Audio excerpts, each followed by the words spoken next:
معاملات ډیره لویه ستنه ده.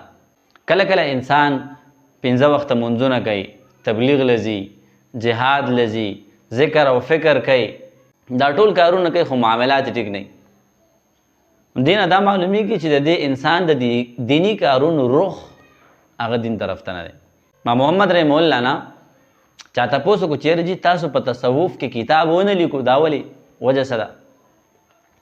هغوی ورته وایي چې ما خو په تصوف کې ډېر لوی کتاب لیکلی دی. سائل ورته وایي چې جی هغه کم کتاب دی؟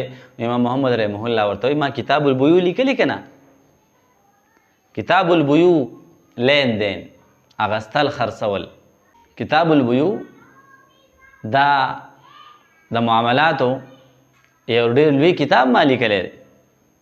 نو کم کس چې معاملات صحیح چلی دا ټولو کې لوی صوفي دی، او کم کس چې معاملات صحیح نه چلی دا اگر چې ذکر او